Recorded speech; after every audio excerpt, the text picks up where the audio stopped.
कराने के बाद में अब सौनकादि ऋषि कहते हैं प्रभु मुझे ये और बताएं कि आकर सुखदेव जी ने परीक्षित को ही कथा क्यों सुनाई, ऐसा क्या कारण बना है और परीक्षित जी को कथा क्यों सुनाई, मुझे ये बताओ। कहां पर सुनाई, किस कारण से सुनाई, मुझे विस्तार से कहिए। तब सूति जी कहने लगे ऋषियों, यदा मृधे कौरव संजयानाम वीरे स्वथो वीरगतिम गतेषु ब्रकोदराभिद्य गदा विमर्श भग्नो रुदंडे धृतराष्ट्रपुत्रे।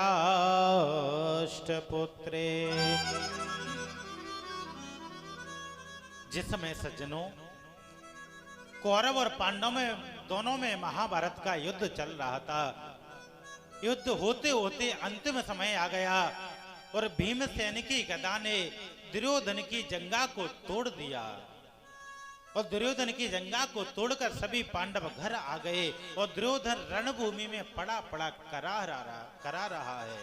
बहुत कष्ट हो रहा है उसे दुर्योधन को।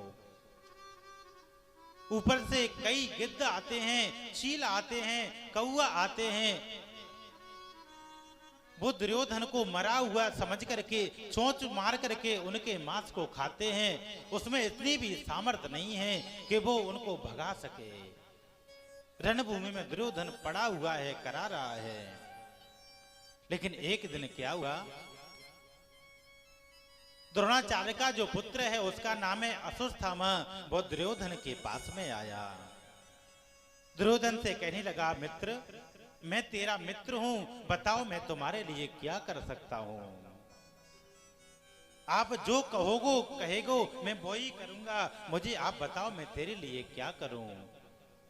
दुर्योधन कहने लगा, मित्र अब करने को रह ही क्या गया, जो कुछ कर सकते हैं। यदि आपको करना ही है तो केवल एक काम कर दो। दुर्योधन कहने लगा, मित्र मुझे दुख इस बात का नहीं है कि हम कौरव थे, हम 100 भाई थे, 100 की 100 सभी मर गए, इस बात का मुझे दुख नहीं है। मुझे दुख है तो इस बात का है कि पांडव 5 भाई थे, 5 में से एक भी नहीं मरा। यदि एक मर जाता तो मुझे दुख नहीं होता। दुख है तो मुझे इसी बात का है। अश्वत्थामा कहने लगा, मित्र आप चिंता मत करो, मैं अभी जाऊंगा और कुछ उपाय करके पांडवों को मार करके आ जाऊंगा, क्योंकि मित्र मैंने तेरा नमक खाया है, आप चिंता मत करो। और मित्र तो सज्जनों मित्र ही होता है, आजकल जैसे मित्र नहीं होते। आजकल तो केवल पैसे से मतलब रखते हैं, लड़ाई हो गई तो छोड़ करके चले जाते हैं। मित्रता अच्छी होनी चाहिए। आज अश्वत्थामा वहां से गया, रात्रि संध्या का समय था, धीरे धीरे करके रात्रि होने वाली थी। अश्वत्थामा ने क्या देखा, मैं पांडवों को कैसे मारूंगा, पांडव तो बलवान हैं, मैं उनको मार तो नहीं सकता। अश्वत्थामा ने देखा एक पेड़ पर बहुत सारे उल्लू बैठे हुए थे, बहुत सारे उल्लुए, लेकिन उसी पेड़ पर कौवे का स्थान था, कौवे का घर था। उस कौवे ने सोचा कि यदि मैं इन उल्लुओं से युद्ध करूंगा तो ये मुझे मार देंगे, मैं क्या करूं। धीरे धीरे करके सोते समय उस कौवा ने एक एक उल्लू पर आक्रमण किया और सभी उल्लू को मार करके नीचे गिरा दिया। अश्वत्थामा के समझ में यही काक उल्लू का न्याय सज्जनों समझ में आ गया। बोले मैं भी ऐसा ही करूंगा। देखो यदि हमको शिक्षा लेनी हो ना तो हर वस्तु में से, हर चीज से हमें शिक्षा मिलती है। देखो अश्वत्थामा ने काक और उल्लू दोनों से ही शिक्षा को ले लिया, ऐसी ही शिक्षा लेनी चाहिए। बोले इसी न्याय से मैं पांडवों पर विजय प्राप्त करूंगा, इसी न्याय के द्वारा। रात्रि हो गई थी, रात्रि के समय में अश्वत्थामा ने महल में प्रवेश किया। लेकिन आज क्या हुआ सज्जनों, देखो भगवान जिसके साथ हैं उसका कोई कुछ भी नहीं बिगाड़ सकता। पांडवों के साथ में भगवान है। आज युद्ध को जीत करके महाभारत के को और जो धर्मराज दुष्टर हैं वो अपनी सिंहासन पर विराजमान हो गए थे। जैसे ही सिंहासन पर विराजमान हुए तो श्री कृष्ण ने कहा, बोले बड़े भैया हमने युद्ध को तो जीत लिया है, आज विजय की पहली रात्रि है, इसलिए हम बड़े धूमधाम से मनाएंगे। बोले कहां मनाएंगे? बोले घर से बाहर जाकर के मनाएंगे। जिसकी प्रभु रक्षा करते हैं उसका कौन क्या बिगाड़ सकता है। जाको राखे साइया मार सके ना कोई, और बाल न बाका करे सके जो जग बैरी होए। जिसके रखवाले प्रभु हैं उसके कौन क्या कर सकता है। सज्जनों, भगवान आज पांचों पांडवों को, द्रौपदी को साथ में लेकर के घर से बाहर निकल गए, बाहर पहुंच गए। और जो पांडवों के 5 बालक थे, छोटे छोटे थे, पांडवों के जैसे ही दिखने में लगते थे, तो वो पांडवों की सैया पर आकर के पांचों पांडवों के पुत्र सो गए। इतने में अश्वत्थामा आया धीरे धीरे से। रात्रि के समय उसने देखा कि पांचों पांडव अपनी सैया पर सोए हुए हैं। अश्वत्थामा ने तलवार को निकाला और तलवार को निकाल करके एक एक करके पांचों पांडवों के जो बच्चे हैं सभी का सिर काट लिया और सिर को काट करके दुर्योधन के पास में ले आया। उसी ने कहा, मित्र देखो मैं पांचों पांडवों को मार करके लाया हूं। जैसे ही दुर्योधन ने उस पोटली को निकाल करके देखा तो दुर्योधन और भी जोर से चित्कार करने लगा। बोले मित्र ये पांडव नहीं है, ये तो पांडवों के सिर हैं, पांडवों के पुत्रों के सिर हैं। इससे हमारी भला क्या दुश्मनी थी, इनको मार करके आप क्यों आ गए। अब तो इतने में पांचों पांडव प्रभु और द्रौपदी अपने महल में आई। जैसे ही महल में आकर उन्होंने क्या देखा कि पांचों पुत्र मरे पड़े हैं महल में। उनका सिर नहीं है, केवल धड़ अकेला पड़ा हुआ है। दया की देवी द्रौपदी चित्कार करने लगी, रोने लगी। बोले हे प्रभु इन बालकों ने क्या अन्याय कर दिया। माता शिशूनाम निधनम सुतानाम निसम्य घोरम परितप्यमाना तदा रुदद बाष्प कला कुलाक्षी ताम सात्वन्नाह किरीट माली। भगवती दया की देवी चित्कार करके रोने लगी। दया की देवी द्रौपदी कहने लगी, बोले बालकों को मार दिया। अरे बालकों को, मत वाले को, पागल को, स्त्री को कभी मारना नहीं चाहिए। सज्जनों, मत्तम प्रमत्तम उन्मत्तम सोप्तम बालम स्त्रियम जडम प्रपन्नम भीरतम भीतम नारिपुम हन्ति धर्मवित्।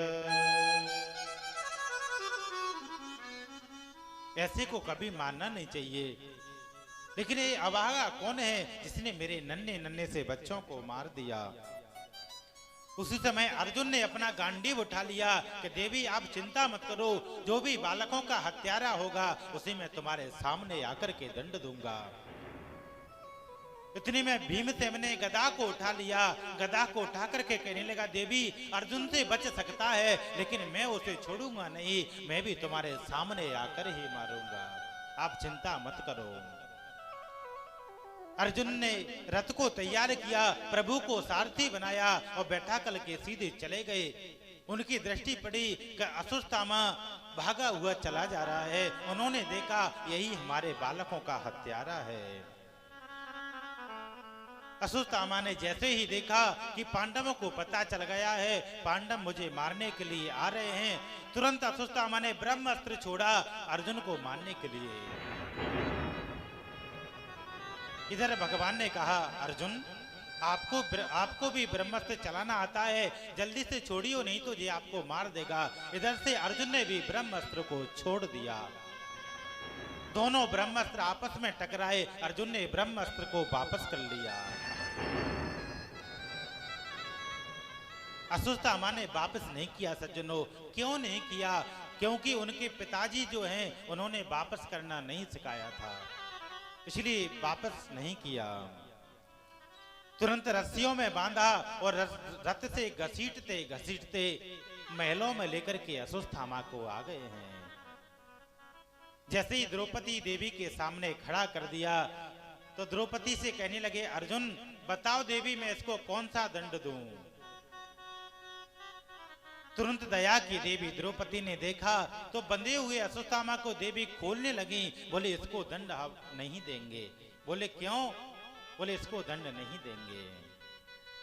मुच्चिता मुच्चिता में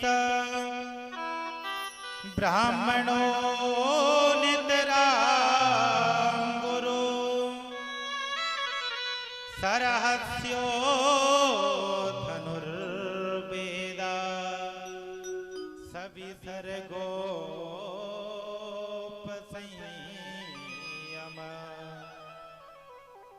बोले इनको दंड हमें इसलिए नहीं देंगे, बोले पहले तो ये ब्राह्मण है, ब्राह्मण को कभी मानना नहीं चाहिए सज्जनों। ब्राह्मण का कभी देह से वध नहीं होता, ब्राह्मण को कभी मारा नहीं जाता। दूसरा ये गुरु का पुत्र है, इसलिए गुरु पुत्र तो गुरु जी के समान ही होता है, इसलिए हम इसे मारेंगे नहीं।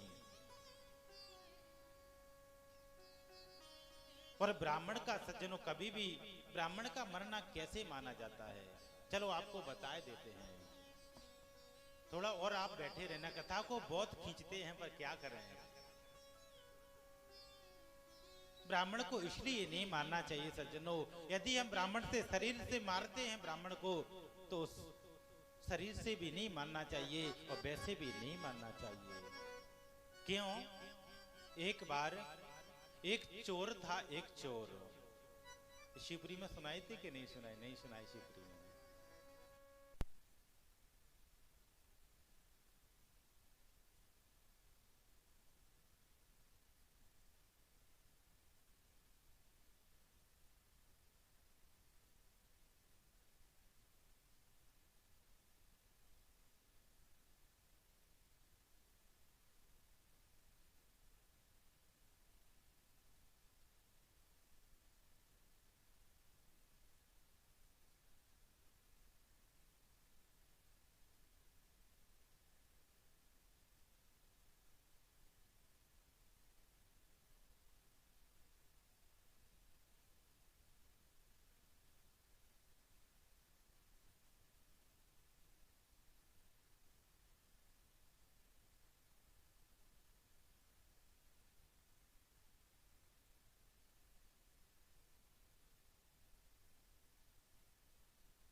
उनकी सोने की झोली है, हम आपसे मांग करके लेंगे, चोरी कभी नहीं करेंगे। ब्राह्मण बोले भैया मुझसे चोरी नहीं होगी, मैं तो आपके साथ में चलूंगा।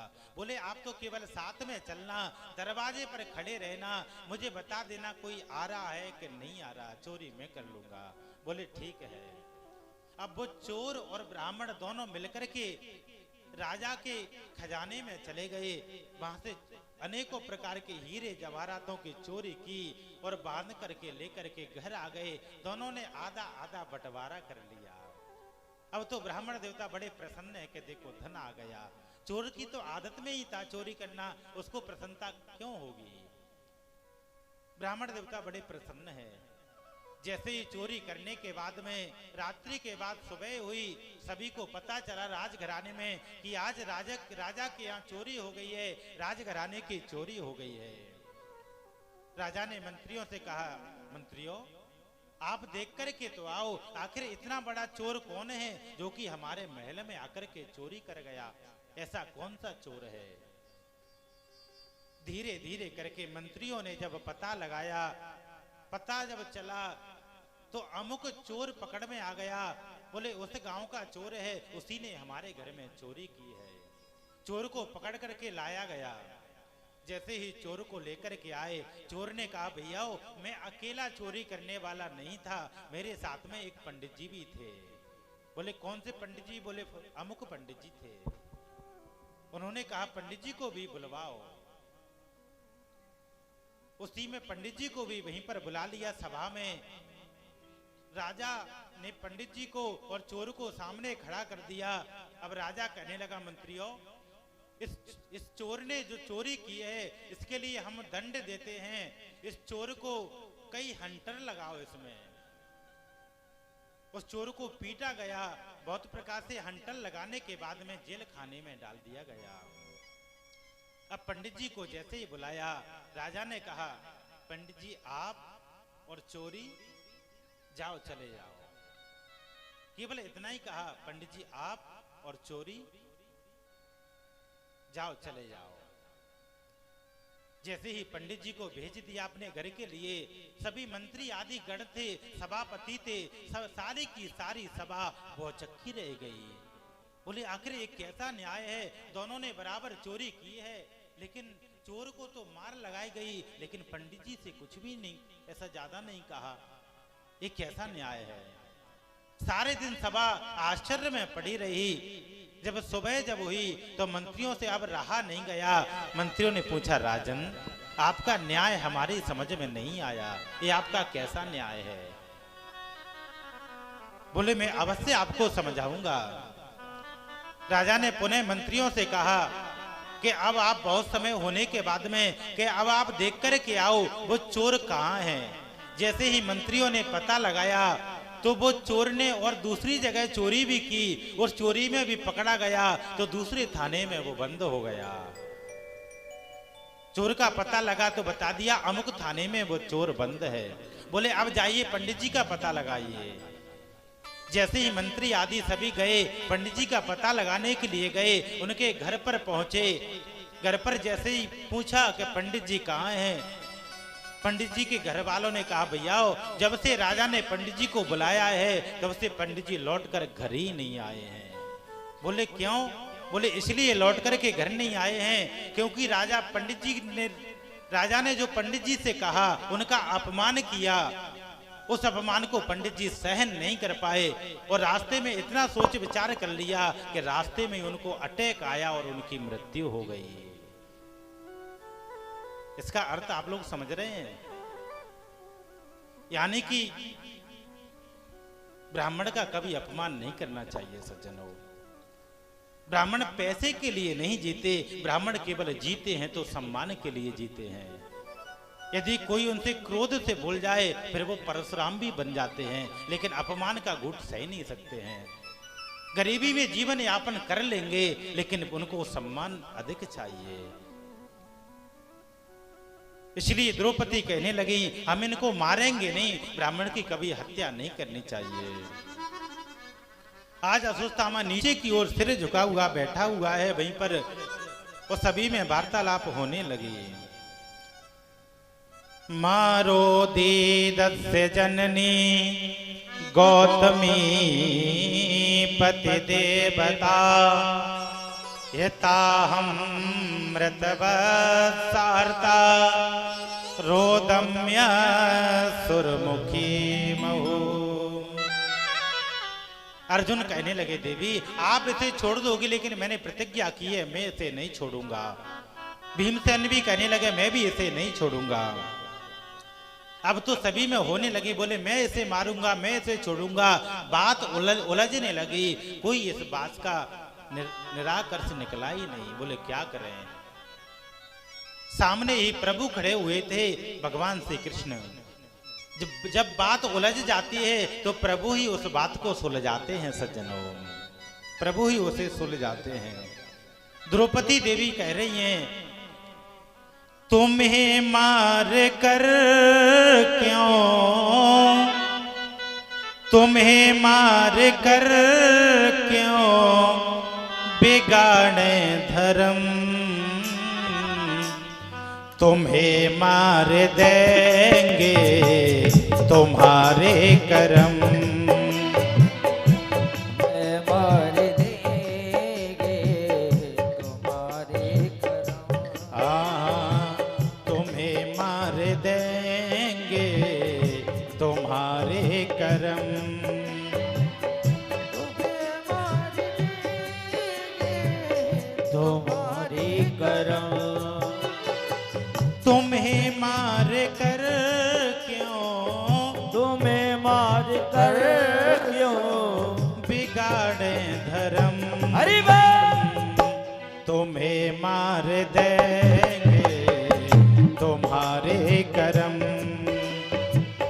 तुम्हें मार देंगे तुम्हारे कर्म। जय जय।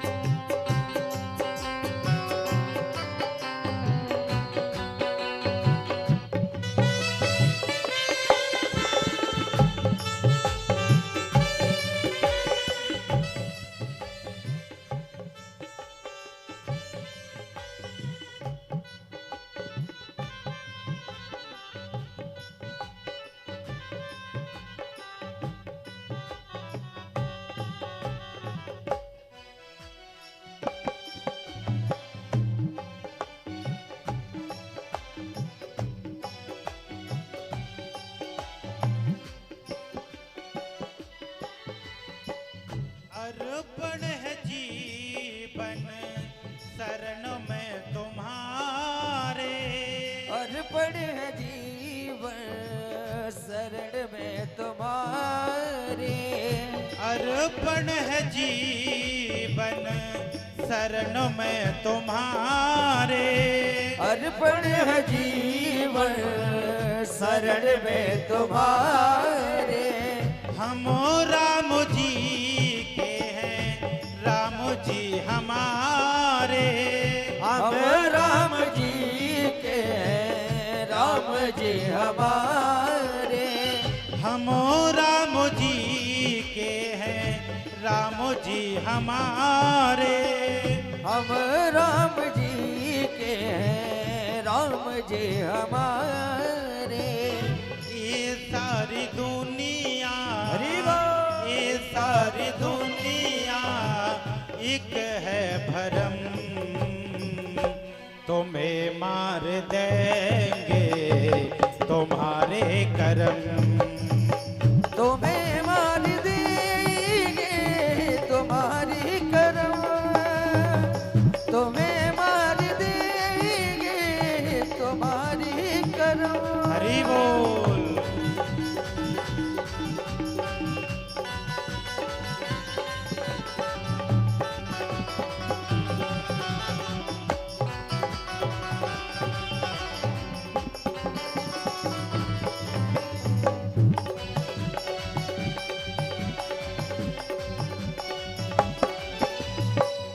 तुम्हें मार देंगे तुम्हारी कर्म। अंत में जब उन पर फैसला नहीं हुआ तो प्रभु के पास जाने लगे, प्रभु आप ही बताएं हम क्या करें, इनको मारें या इनको छोड़ें, क्या करें। जब सज्जनों उलझ जाती है तो प्रभु के पास ही सुलझाने के लिए पहुंचते हैं। प्रभु चुटकियों में बात को सुलझा देते हैं। प्रभु भगवान कहने लगे, बोले अर्जुन तुम क्षत्रिय हो, क्षत्रिय का कर्तव्य होता है जो प्रतिज्ञा ली है उसे छोड़ना नहीं चाहिए। और अर्जुन ये ब्राह्मण है, ब्राह्मण को मारना भी नहीं चाहिए। अर्जुन कहने लगे, प्रभु आपने तो दोनों ही बातें कर दी, एक बात कहो। भगवान ने दूसरी बार कहा, अर्जुन तुम्हारे बड़े भाई हैं धर्मराज, उन्होंने यदि छोड़ने का कहा है तो इसे छोड़ दो। लेकिन बालकों का जो हत्यारा होता है उसे कभी छोड़ना भी नहीं चाहिए। अर्जुन कहने लगे प्रभु आप सदा टेढ़े ही रहेंगे क्या? कभी कभी तो सीधी बात कर लिया करो। आपने भी हमको भ्रम में डाल दिया, दोनों ही बातें कह दी, अब मैं क्या करूं? लेकिन एक कवि ने बहुत सुंदर भजन लिखा है सज्जनों। हमारी बहन है पल्लवी जी, यहाँ पर हमारी भूल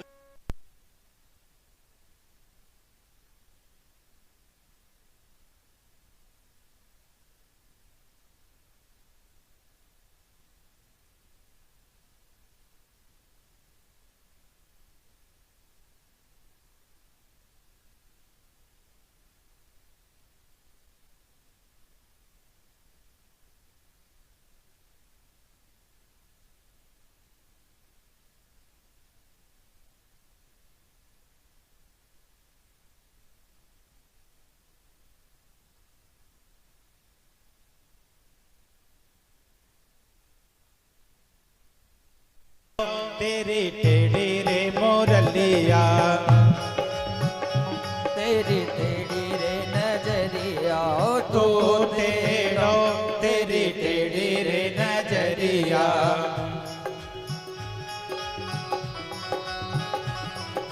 टेढ़ी रे नजरिया, टेढ़ी रे नजरिया, तेरी रे नजरिया, तेरी रे नजरिया, टेढ़ी रे नजरिया, टेढ़ी रे नजरिया, तेरी रे नजरिया, तेरी रे नजरिया, तो टेढ़ो तेरी टेढ़ी रे नजरिया, तो टेढ़ो तेरी टेढ़ी रे नजरिया।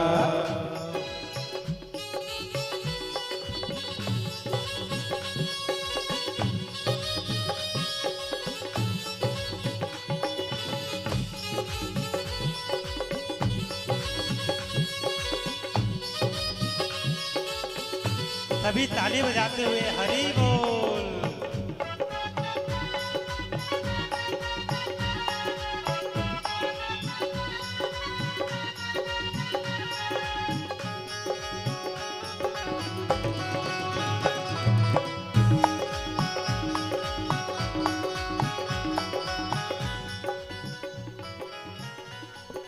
गोकुल तेरो टेढ़ो, वृंदावन तेरो टेढ़ो, गोकुल तेरो टेढ़ो, वृंदावन तेरो टेढ़ो, गोकुल तेरो टेढ़ो, वृंदावन तेरो टेढ़ो, गोकुल तेरो टेढ़ो, वृंदावन तेरो टेढ़ो, गोकुल तेरो टेढ़ो, वृंदावन तेरो टेढ़ो, गोकुल तेरो टेढ़ो, वृंदावन तेरो टेढ़ो, गोकुल तेरो टेढ़ो, वृंदावन तेरो टेढ़ो, गोकुल तेरो टेढ़ो, वृंदावन तेरो टेढ़ो, टेढ़ी रे एक राधा गुजरिया, टेढ़ी रे एक राधा गुजरिया, तो टेढ़ो तेरी टेढ़ी रे नजरिया। तू टेढ़ो तेरी टेढ़ी रे नजरिया,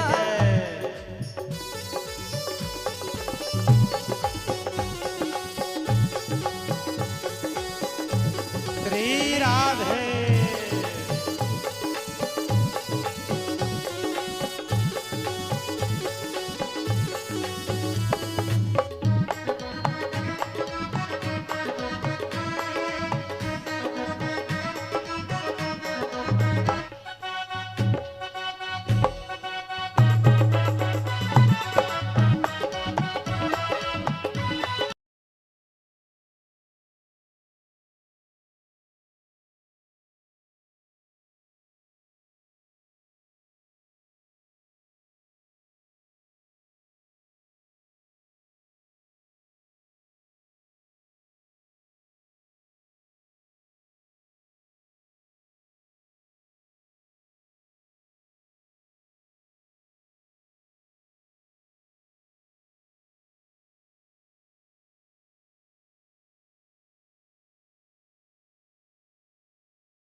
तेरो टेढ़ो न गोटा तेरी टेढ़ी, मुकुट तेरो टेढ़ो लकुट तेरी टेढ़ी मुख तेरो टेढ़ो लकुट तेरी टेढ़ी टेढ़ी हरि रे तेरे मुख की मुरलिया टेढ़ी रे तेरे बंसी नगरिया टेढ़ी रे तेरे मुख की मुरलिया टेढ़ी रे तेरे मुक्ति मुरलिया तू टेढ़ो तेरी टेढ़ी रे मुरलिया तू तेरो तेरी टेढ़ी रे जय हो मुरलिया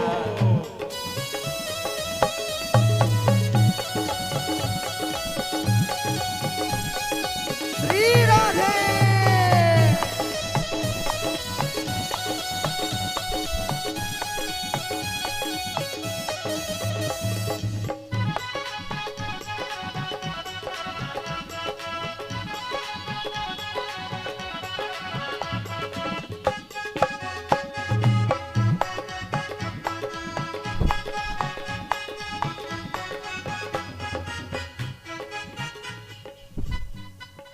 बाबा तेरो टेढ़ो और मैया तेरी टेढ़ी बाबा तेरो तेरा और मैया तेरी तेरी बाबा तेरो टेढ़ो और मैया तेरी टेढ़ी बाबा तेरो टेढ़ो और मैया तेरी तेरी बाबा तेरो टेढ़ो और मैया तेरी टेढ़ी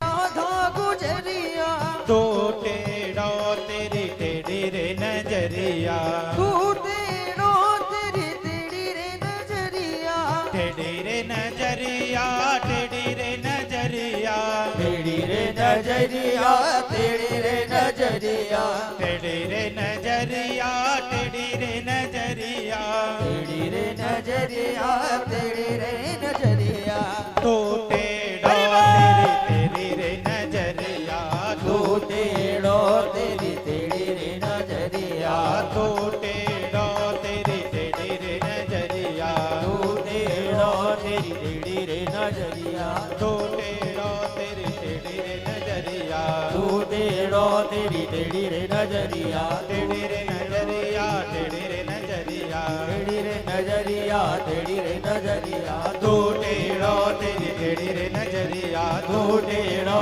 तेरी तेरी रे नजरिया तू टेढ़ो तेरी टेढ़ी रे नजरिया तेरी रे नजरिया तेरी रे नजरिया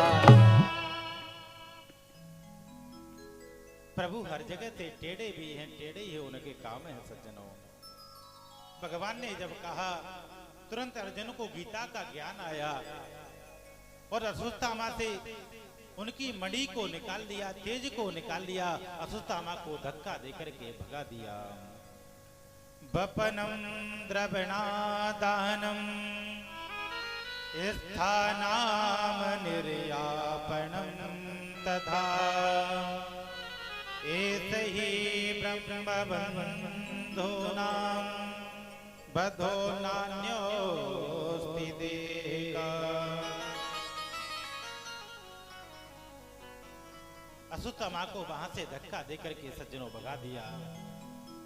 इसके बाद में भगवान कहने लगे, अरे पांडवों, मुझे यहाँ पर रहते रहते बहुत समय बीत गया है, अब मुझे द्वारका चलना चाहिए। द्वारका में भी मेरे गृहवासी राह को देख रहे होंगे।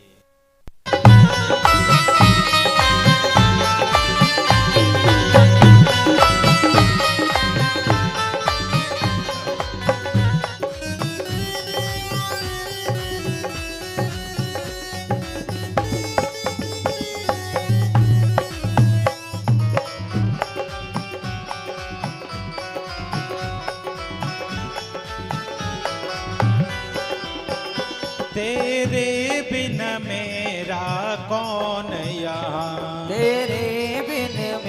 मेरा कौन यहाँ, तेरे बिन मेरा कौन यहाँ, तेरे बिन मेरा कौन यहाँ। प्रभु तुम्हें छोड़ के जाऊं कहाँ, प्रभु तुम्हें छोड़ कर जाऊँ कहाँ। मैं तो आन पड़ा दर हरि तेरे, मैं तो आन पड़ा दर तेरे, घनश्याम सवरिया मेरे।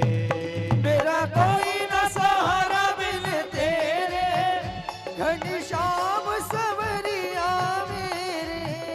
मेरा कोई न सहारा बिन तेरे, घनश्याम सवरिया मेरे। मेरा कोई न सहारा बिन तेरे, घनश्याम सवरिया मेरे।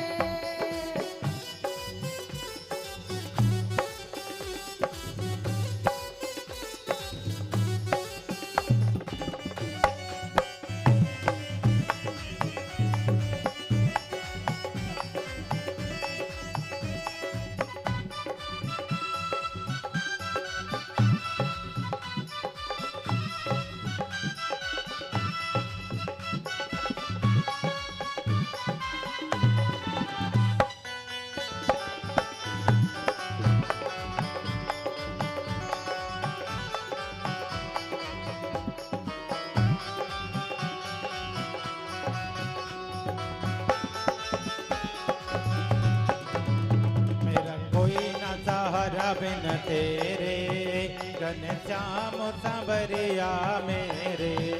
मेरा कोई न सहारा बिन तेरे, घनश्याम सवरिया मेरे। घनश्याम सवरिया मेरे, घनश्याम सवरिया मेरे। हे प्रभु, आपके बिना मेरा सहारा कौन है? आप ही तो मेरे सहारे हो, इसलिए मैंने आपको पुकारा। आज गर्भ को ठीक करके प्रभु पुनः जाने की तैयारी करने लगे, लेकिन मैं कुंती बुआ आई। कुंती बुआ कहने लगे, प्रभु मैं तुम्हें नहीं जाने दूंगी। बोले क्यों?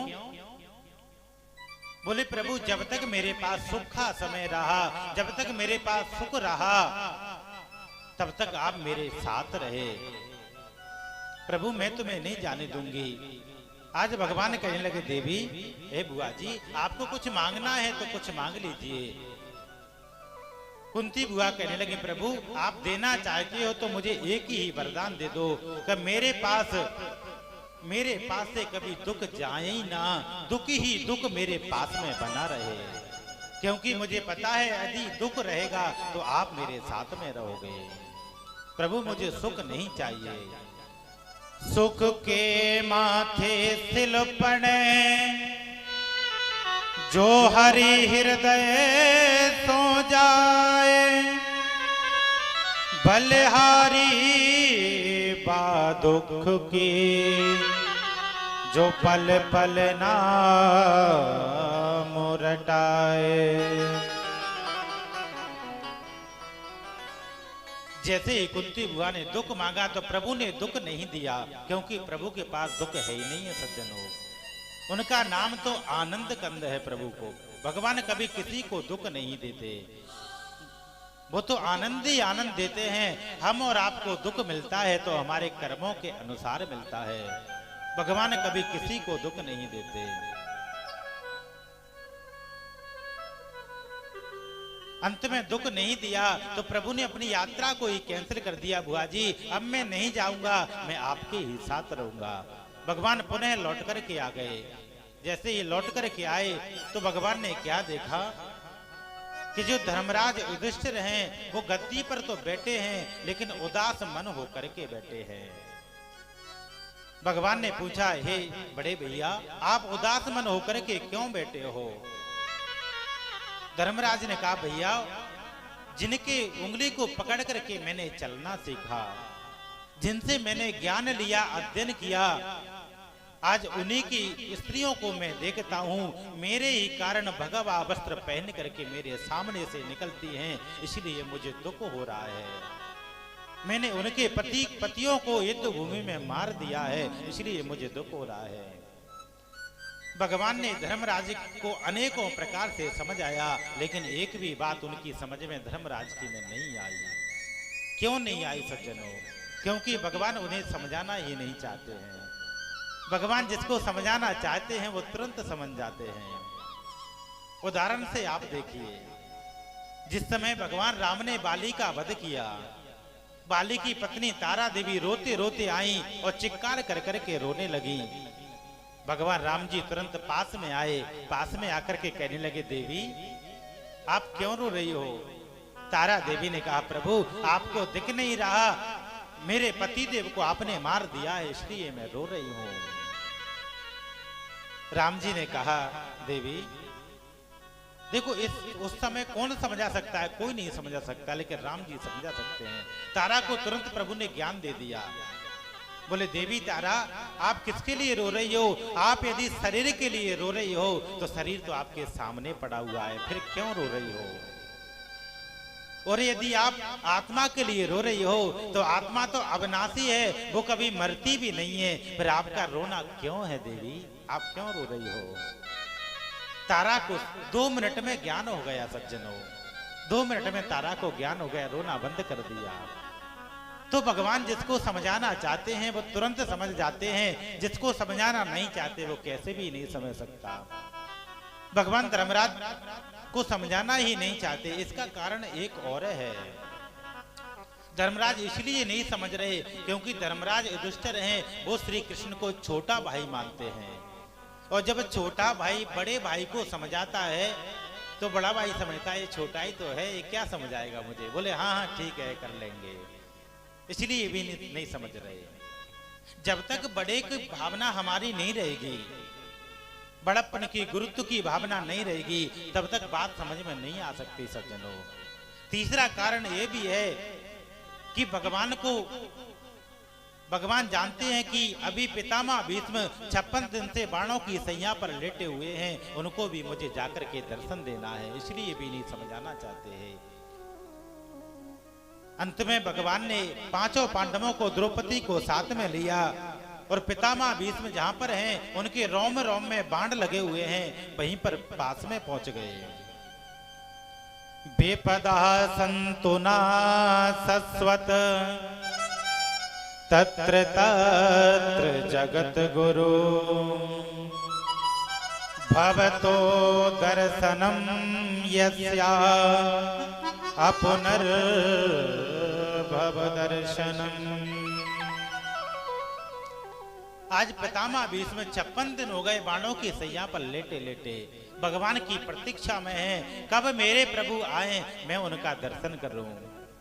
सज्जनों, यहाँ पर केवल एक व्यक्ति है जो इच्छा मृत्यु का वरदान प्राप्त किए हुए है। पितामह भीष्म को इच्छा मृत्यु का वरदान प्राप्त है, जब तक वो नहीं चाहेंगे तब तक वो मर नहीं सकते हैं। बोलो राधे राधे। आवाज नहीं आई, देखो बोलो राधे राधे।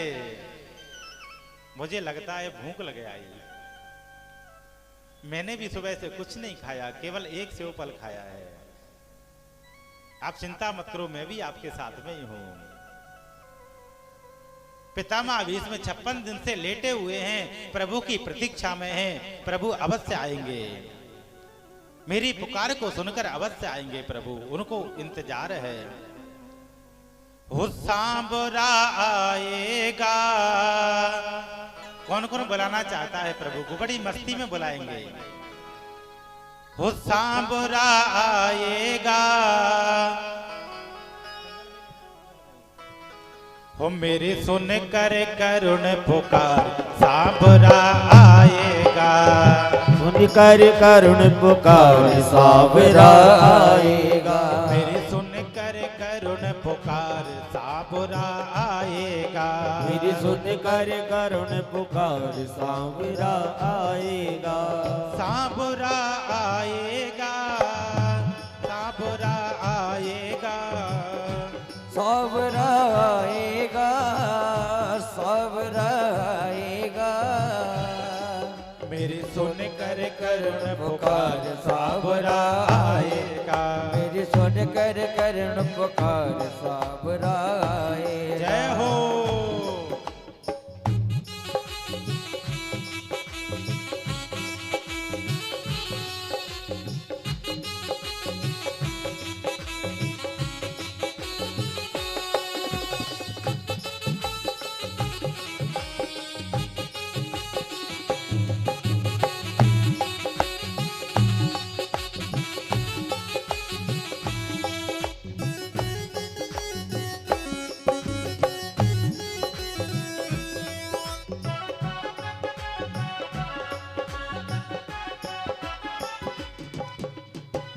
कितना भी बेहाल रहूं मैं, कितना भी बेहाल रहूं मैं, कितना भी बेहाल रहूं मैं, क्यों दी एक सिंगल मात्रा में, कितना भी बेहाल रहूं मैं, कितना भी बेहाल रहूं मैं, क्यों दूजे को हाल कहूं मैं, क्यों दूजे को हाल कहूं मैं, क्यों दूजे को हाल कहूं मैं, क्यों दूजे को हाल कहूं मैं। कर देगा एतबार साबरा आएगा, कब होगा एतबार साबरा आएगा।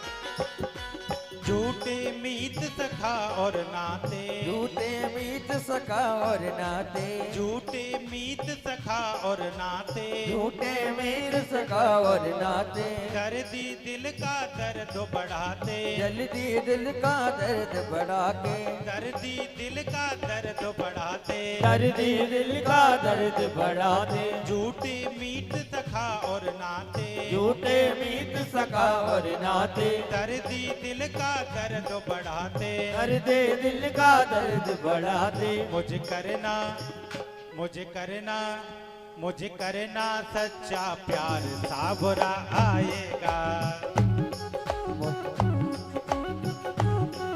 मेरे सुन कर करुण पुकार साबरा आएगा, मेरी सुन कर करुण पुकार साबरा जय हो। आएगा।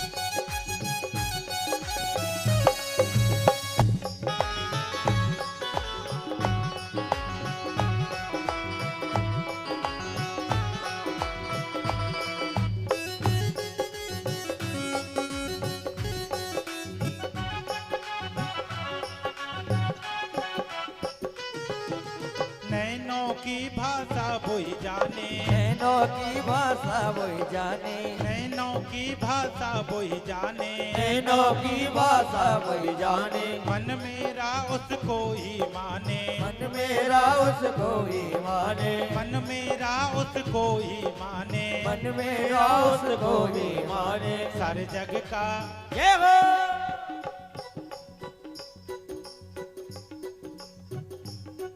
सर जग का पालनहार साबरा आएगा, जग का पालनहार साबरा आएगा। मुझे करना सच्चा प्यार साबरा आएगा, मुझे करना सच्चा प्यार साबरा आएगा। जय हो।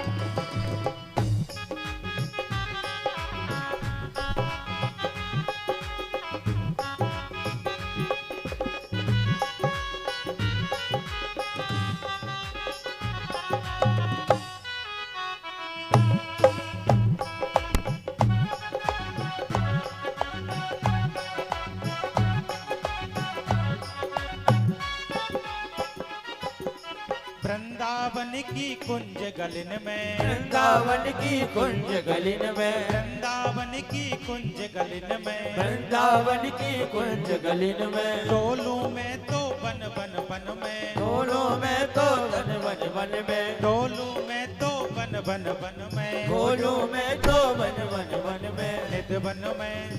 वन में। कहाँ मिलते हैं प्रभु? सिंगल में। निध वन में करत बिहार साबरा आएगा, निध वन में करत बिहार साबरा आएगा, मेरी सुन कर करुण पुकार साबरा आएगा, मेरी सुनकर करुण पुकार साबरा आएगा।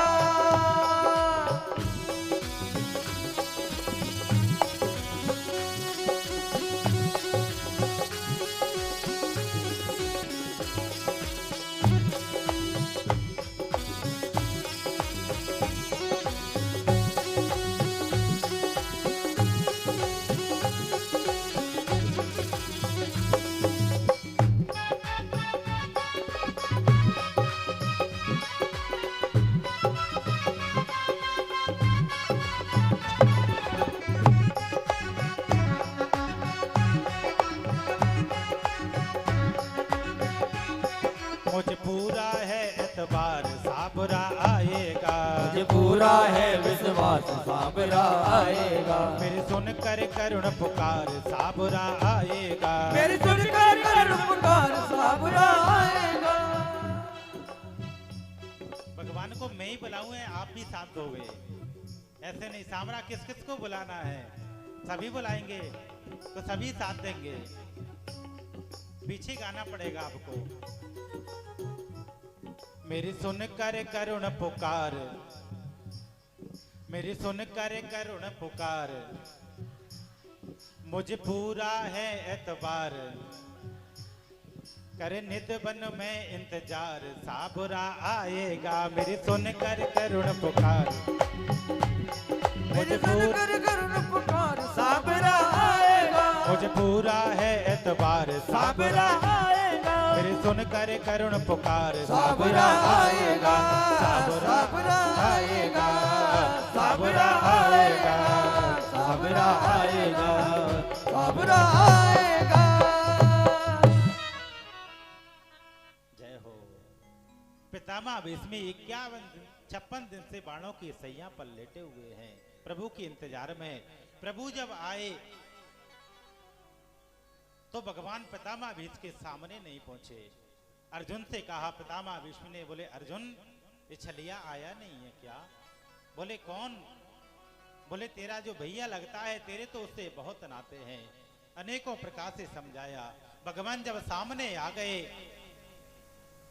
तो पितामह भीष्म कहने लगे, प्रभु आप मेरे सामने आइए, कब से मैं आपका इंतजार कर रहा हूं, मेरे सामने क्यों नहीं आते? प्रतीक्षा कर रहा हूं मैं। सदैव देवो भगवान प्रतीक्षिताम कलेबरम यावदिदं हिनोम्यम् प्रसन्न हासारुणलोचलोन्यसन् मुखाम्भुजो ध्यानपत चतुर्भुजम्। जब भगवान सामने आए, अनेकों प्रकार से यहाँ पर वार्तालाप हुई उनकी। दान धर्म, राज धर्म, इसके बारे में बताया। फिर पितामह भीष्म कहने लगे, प्रभु मेरी एक आशा है, मेरी जो बेटी है, बेटी का विवाह मैंने किसी के साथ नहीं किया। मैं आप जैसा वर चाहता हूँ, आपके साथ में मेरी बेटी का विवाह कर देता हूँ। यदि मैं चला जाऊंगा तो मेरी बेटी कुंवारी रह जाएगी, मैं किसके साथ विवाह करूंगा? पितामह भीष्म से भगवान ने कहा, बाबा आपका तो विवाह भी नहीं हुआ, आप तो आजीवन ब्रह्मचारी हैं, पर आपकी बेटी कैसे रही? पितामह भीष्म कहने लगे, प्रभु मैंने मेरी बेटी तो मेरी बुद्धि को ही मान लिया है, ये बुद्धि ही मेरी बेटी है। आप इसी के साथ पाणी ग्रह संस्कार कर लो और मैं यहां से चला जाऊंगा। मेरी बेटी बहुत अच्छी है। बोले कैसी है, क्या क्या गुण है? अनेकों प्रकार से समझाया।